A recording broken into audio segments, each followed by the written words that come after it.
आपकी पाठशाला के यूट्यूब चैनल पर आपका स्वागत है। मैं हूं निरंजन स्वरूप। साथियों, हमने अपने अपने जीवन काल में भ्रष्टाचार के बहुत से प्रकरण सुने देखे होंगे।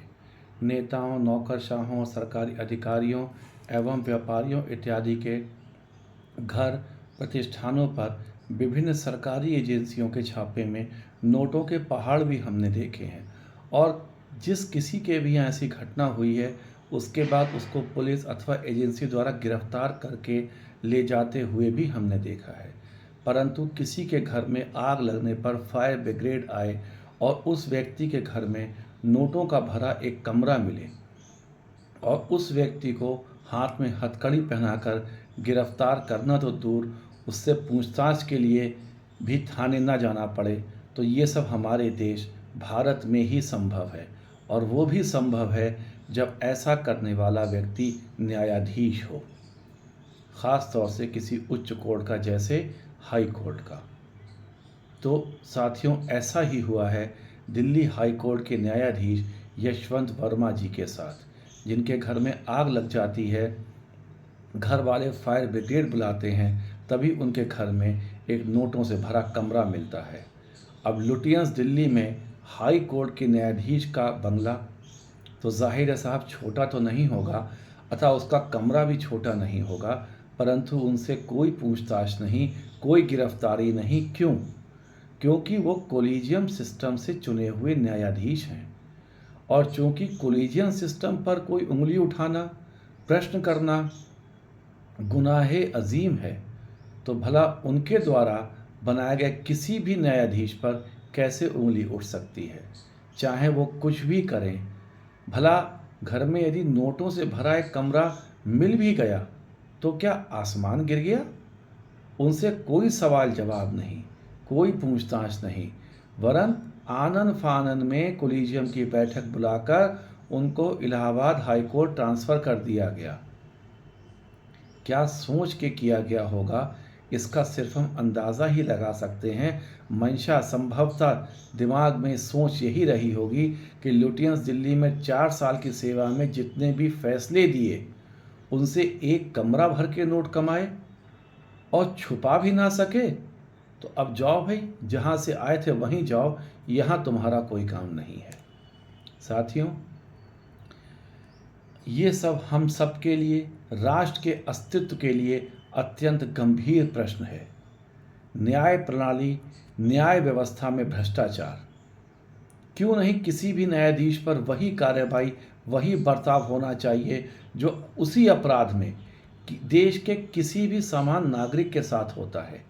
मीडिया में इस प्रकार की खबरें आई, मैं उनका कोई प्रमाण नहीं दे सकता हूं, ना देना की कोशिश कर सकता हूं, कि जज साहब के घर में इतना पैसा मिला है कि अगले 10,000 साल तक उनको जो तनख्वाह मिलती, शायद ये उसकी बराबरी उस रकम से हो पाए। ये एग्जेजरेशन बहुत बड़ा लगता है, हो सकता है, लेकिन कमरे में भर के नोट मिलना, यदि कमरा भर के नोट मिले हैं तो ये कोई अतिशयोक्ति बहुत बड़ी नहीं होगी। यदि यही घटना इन न्यायाधीश महोदय के अतिरिक्त किसी भी अन्य के घर में हुई होती, तो क्या शासन प्रशासन का यही रवैया होता? तो इस प्रकरण में इस प्रकार का रवैया क्यों है? क्यों कोलिजियम सिस्टम फैसला करे कि क्या होना चाहिए इन न्यायाधीश महोदय के साथ, क्या किया जाना चाहिए इन न्यायाधीश महोदय के साथ? क्यों नहीं यह मामला देश के संविधान और देश के कानून से निर्णित होना चाहिए? संविधान में किस प्रावधान के तहत, किस धारा के अंतर्गत कोलिजियम इतना शक्तिशाली हो गया कि वो निर्णय लेगा कि न्यायाधीश के घर में नोटों का भरा कमरा मिला है तो उसकी क्या सज़ा होगी? कोलिजियम सिस्टम आपराधिक मामलों में कब से निर्णय लेने लगा? क्या आईपीसी, सीआरपीसी और वर्तमान में बनी भारत न्याय संहिता बेकार हो गई हैं अब?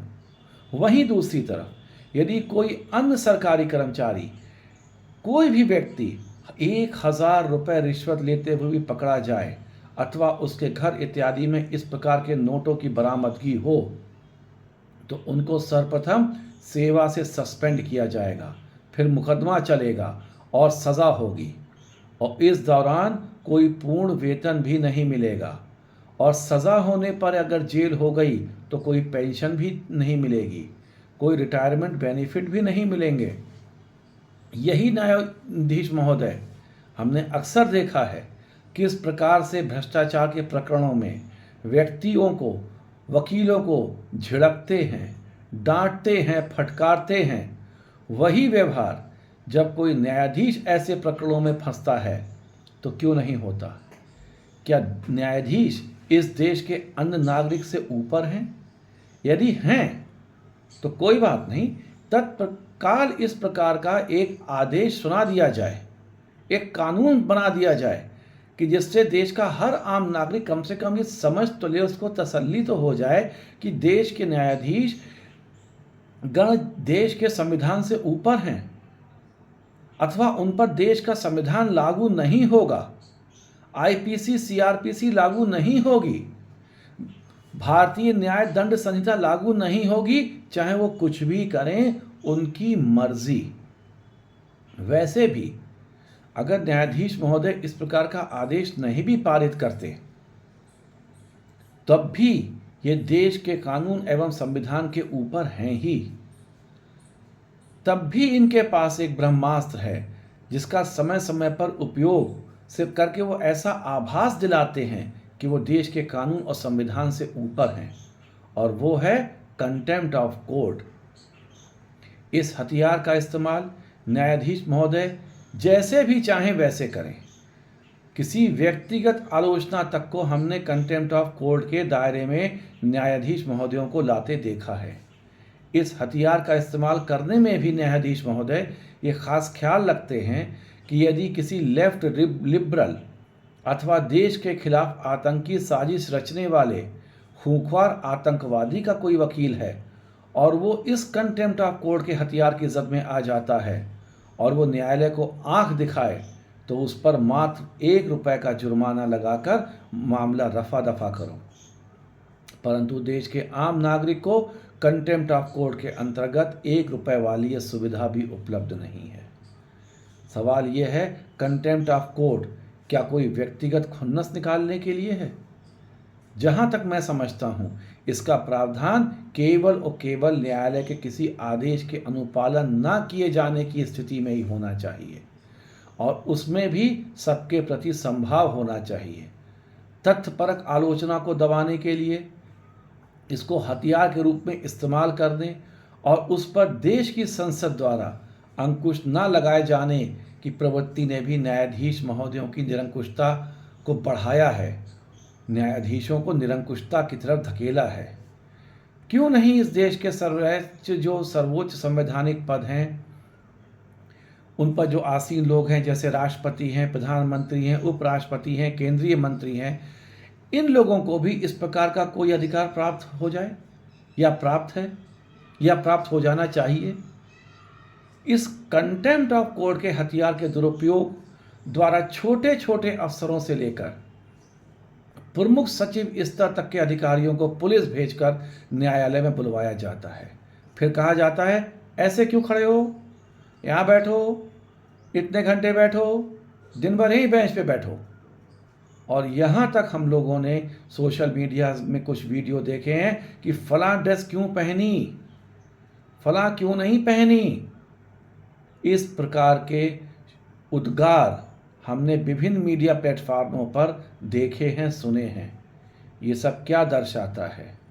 तानाशाही नहीं है तो क्या है फिर ये? इन्हीं आचरणों के कारण ये कहना गलत नहीं होगा कि विश्व भर की भ्रष्टतम न्याय व्यवस्थाओं में से एक न्याय व्यवस्था हमारी है। यदि किसी व्यापारी, व्यावसायिक व्यक्ति के यहाँ इतना बड़ा कैश पकड़ा जाता तो तुरंत इनकम टैक्स की टीम, जीएसटी की टीम, ईडी की टीम पहुंचकर जांच पड़ताल करती, पेनाल्टी लगाती, टैक्स चोरी इत्यादि का मुकदमा दर्ज कराती, और तो और जब तक मुकदमे का फैसला नहीं हो जाता सारा धन जब्त कर लिया जाता, उसको वो एजेंसियां अपने पास रखती। परंतु इस गैर संवैधानिक कोलिजियम ने क्या किया? न्यायाधीश महोदय को ये कहकर कि आप जाइए इलाहाबाद हाई कोर्ट, क्या ये संदेश नहीं दिया कि यहाँ बहुत कमाई हो चुकी, अब वहाँ जाके कीजिए? सिर्फ स्थानांतरण करना कोई सज़ा नहीं है। यदि कोई अधिकारी, बड़ा अधिकारी भ्रष्टाचार के मामलों में पकड़ा जाता है तो क्या सिर्फ उसको स्थानांतरण की सज़ा दी जाती है? क्या अन्य प्रकरणों में देश में ऐसा होता है? ये न्यायाधीश यशवंत वर्मा जी के लिए सज़ा नहीं है, ये एक तरह से उनके लिए मज़ा है। ये वहाँ जाकर जज साहब महोदय धन उगाही का काम नहीं करेंगे, क्या गारंटी है इसकी? ये बात दीगर है, अलग है कि इनको न्यायालय के जो कार्य हैं उनसे विरक्त कर दिया गया है जब तक इस बात का फैसला नहीं हो जाता, लेकिन फिर भी कमाने के हज़ारों ज़रिए होते हैं। अगर ये कोई कहता है कि दिल्ली उच्च न्यायालय आने से पहले इन न्यायाधीश महोदय ने इलाहाबाद उच्च न्यायालय में भी ऐसा भ्रष्टाचार पूर्ण कार्य नहीं किया होगा, क्या गारंटी है इसकी? अब वर्तमान परिस्थिति में क्या इस बात की भी जांच नहीं होना चाहिए? क्या इन न्यायाधीश महोदय के एक एक फैसले की समीक्षा नहीं होनी चाहिए? परंतु दुर्भाग्य से कोलिजियम को इन सब बातों से कोई लेना देना नहीं, और ये धन सिर्फ और सिर्फ न्यायाधीश महोदय द्वारा यदि फैसलों को सुनाने में, बल्कि किसी एक पक्षकार के मनमाफिक फैसला सुनाने के बदले लिया गया हो तो ऐसा क्यों ना समझा जाए, क्योंकि न्यायाधीश महोदय मुकदमा सुनने और फैसला सुनाते हैं। इसके अतिरिक्त तो वो कोई काम करते नहीं हैं, कोई उनका व्यापार नहीं है, कोई अन्य इनकम का जरिया नहीं है। तो ये धन आया कहाँ से? ये स्पष्ट है कि ये धन जज साहब द्वारा फैसला सुनाने के बदले ही लिया गया होगा। और यदि देश का आम जनमानस, आम नागरिक ऐसा समझे कि देश में बहुत से न्यायिक फैसले रुपए, पैसे, समाज में रुतबा, पावर देखकर सुनाए जाते हैं, तो क्या ये गलत होगा? क्या वो नागरिक गलत सोचता है, या क्या ऐसा होता नहीं है? देखा है हमने किस प्रकार रात के 12 बजे के बाद अदालतें खुलती हैं, किसी गरीब के लिए नहीं, किसी मजलूम के लिए नहीं, खुलती हैं किसके लिए? रसूखदार लोगों के द्वारा खुलवाई जाती हैं, और खुलती हैं खूंखार आतंकवादी जिसकी चंद घंटे बाद फांसी होने वाली है, उसको किसी ना किसी तरीके से टलवाया जा सके। देखा है इस देश ने किस प्रकार से रविवार के छुट्टी के दिन रात के चंद घंटों के भीतर अदालत की 2 बेंचें बैठती हैं। एक ऐसी रसूखदार परंतु देश के विरुद्ध षड्यंत्र करने वाली महिला को एक रात जेल में ना गुजारना पड़े। अन्य महिलाएं, ना जाने कितनी ही महिलाएं, छोटी उम्र से लेकर बड़ी उम्र तक, बुजुर्ग तक देश की जेलों में जीवन व्यतीत कर रही हैं। लेकिन हाई कोर्ट और सुप्रीम कोर्ट की बेंच इतवार के दिन, छुट्टी के दिन चंद घंटों में 1 या 2 बार नहीं बैठती है कि इन महिलाओं के ऊपर भी फैसला किया जाए, कि ये तय तो किया जाए कि ये दोषी हैं कि नहीं हैं। सुप्रीम कोर्ट के न्यायाधीश महोदय खुद को देश के संविधान के कानून से ऊपर समझते हैं। वो कहते हैं कि लोकायुक्त के दायरे में देश का प्रधानमंत्री तो आ सकता है, न्यायाधीश उसमें नहीं आना चाहिए। बात यहाँ तक भी नहीं है। संसद द्वारा जो जन सूचना अधिकार अधिनियम 2005 देश के राष्ट्रपति जो सर्वोच्च संवैधानिक पद है उस तक को अपने दायरे में ले आता है, वही संसद से पास कानून न्यायाधीशों पर लागू नहीं है।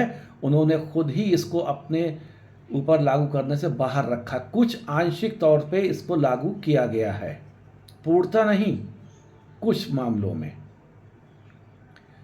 अब जब बात अपनी और अपने परिवार की चल अचल संपत्ति का ब्यौरा पब्लिक करने की, डोमेन में रखने की बात आती है, सार्वजनिक करने की बात आती है, तब भी न्यायाधीश महोदयों ने खुद को इससे अलग कर दिया है। मैंने एक न्यूज़पेपर में पढ़ा था 1997 में इस प्रकार का कुछ फैसला लिया गया था, लेकिन 28 साल हो गए आज तक उसको लागू नहीं किया गया है। देश का हर नागरिक जो सरकार से वेतन पा रहा है, भत्ते ले रहा है, राष्ट्रपति तक को अपनी संपत्ति का ब्यौरा पब्लिक डोमेन में डालना है।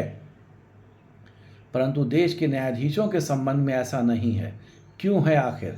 खुद को देश के कानून के संविधान से खुद को ही नियम बनाकर अलग कर लेना, ये ऐसा क्यों चल रहा है इस देश में और क्यों चलना चाहिए?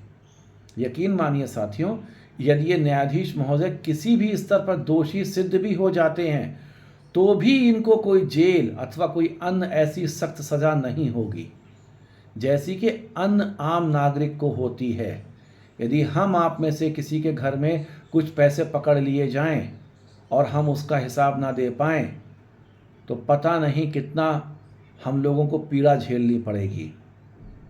अधिकतम क्या होगा न्यायाधीश महोदय के साथ कि इनको ससम्मान बुलाकर कहा जाएगा कि आप अपने पद से त्यागपत्र दे दीजिए और जाइए, और ऐसा करने पर, क्योंकि आप कोलिजियम द्वारा चुने गए न्यायाधीश हैं, आपको समस्त रिटायरमेंट के उपरांत जो मिलने वाले बेनिफिट हैं वो मिलते रहेंगे, जैसे पेंशन इत्यादि। हो चुका है पहले ऐसा। एक न्यायाधीश महोदय का MBBS सीट प्रकरण में नाम आया था, दोषी थे, त्यागपत्र देकर उनको जाने दिया गया और समस्त रिटायरमेंट बेनिफिट लाभ उनको पेंशन इत्यादि के आज भी बतौर मिल रहे हैं। क्या देश में न्यायपालिका के अतिरिक्त किसी अन्य क्षेत्र में ऐसा कभी देखा है, सुना है हमने आपने कि दोषी होने पर न्यायपालिका उनसे क्या, अच्छा ठीक है अब आप जाइए अपने पद से इस्तीफा दीजिए और आराम से अपनी ज़िंदगी बसर कीजिए, जो रिटायरमेंट के फंड, ग्रेच्युटी, पेंशन है वो हम आप सब आपको देते रहेंगे? कभी देखा है, सुना है? रिटायरमेंट से एक एक दिन पहले तक लोग जो हैं किसी भी कारण से अगर सर्विस से टर्मिनेट हुए हैं, उनको निकाला गया है और न्यायालय ने उनको सही पाया है तो उनको पेंशन तक के पैसे नहीं मिले हैं। ज़रूरत है न्यायपालिका की इस मानसिकता को बदलने की और उसे देश की अन्य संस्थाओं की तरह जवाबदेह बनाने की। अन्यथा न्यायपालिका की वर्तमान व्यवस्था एवं अपने को संविधान से ऊपर, कानून से ऊपर समझने का भाव देश राष्ट्र के लिए बहुत घातक, खतरनाक सिद्ध होगा। अब समय आ गया है कि हमारे न्यायाधीशों को इस विशिष्टता के भाव से बातचीत करके अथवा संसद द्वारा सख्त कानून बनाकर इस विशिष्टता के भाव से बाहर करा जाए और उन्हें देश के अन्य नागरिकों के साथ खड़ा करा जाए। साथियों, देश में न्यायपालिका का सशक्त होना बहुत ज़रूरी है। न्यायपालिका ऐसी होनी चाहिए कि ये लगे नहीं, केवल कागज़ों पे ना लगे, बल्कि न्याय देती हुई प्रतीत होनी चाहिए, निष्पक्ष भाव से सबके साथ समभाव रखते हुए। जो कानून भ्रष्टाचार के संबंध में देश के एक नागरिक को चंद मिनटों के अंदर या चंद घंटों के अंदर जेल की सलाखों के पीछे कर देता है, वही भ्रष्टाचार का कानून न्यायाधीशों के घर जब कमरे में नोट पकड़े जाएं तो क्यों नहीं लागू होना चाहिए। हमने आपने देखे हैं पश्चिम बंगाल में एक शायद विधायक थे या सांसद से, उनके घर में नोटों के कमरे में नोटों के अंबार मिले, गिरफ्तार किया गया। ईडी ने गिरफ्तार किया, सारा पैसा जब्त किया। अब पता नहीं वो जेल के बाहर हैं या जेल में हैं, लेकिन ऐसा किसी न्यायाधीश के साथ नहीं होता। न्यायाधीश का सम्मान होना चाहिए, वो न्याय दे रहे हैं, लेकिन जब भ्रष्टाचार के या अन्य प्रकार के मामलों में वो पकड़े जाते हैं और देश का अन्य नागरिक पकड़ा जाता है, तब सज़ा के मामले में, उनके प्रति व्यवहार के मामले में भेदभाव नहीं होना चाहिए। ये संविधान निर्माताओं ने कभी सोचा भी नहीं होगा। अगर उनने ऐसा सोचा होता तो शायद न्यायाधीशों के भ्रष्टाचार के मामले में उन्होंने बहुत सख्त प्रावधान कर दिए होते। बहुत से पॉलिटिकल पार्टीज़ के नेता और उनमें से एक ख़ास तौर से अखिलेश यादव जी उनके बचाव में आते हुए दिखाई पड़े। वो ये कह रहे थे कि हो सकता है जज साहब ने ये पैसा किसी से उधार लिया हो। अब इस बात को वहाँ जो भी लोग खड़े थे वो हंस रहे थे और इस पर उनने उनकी हंसी को रोका, कहा आप हंसिए मत, लेकिन अगर हम और आप सुनेंगे उनकी इस बात को, आप वीडियो पे सुनेंगे, तो सिर्फ उनकी इस बुद्धिमत्ता पर हंसने के सिवा कुछ और ना कर पाएंगे। और नेताओं का भी यही आचरण इस प्रवृत्ति को बल देता है। साथियों, आज के अंक में इतना ही। मैं अगले अंक में फिर आपके समक्ष किसी नए मुद्दे पे एक तथ्यपरक विश्लेषण के साथ प्रस्तुत होऊंगा। तब तक के लिए नमस्कार। मेरा आपसे विनम्र अनुरोध है कि आप इस चैनल को देखिए, लाइक कीजिए, सब्सक्राइब कीजिए और शेयर कीजिए, और अपने कमेंट बॉक्स में कमेंट अवश्य लिखिए। नमस्कार।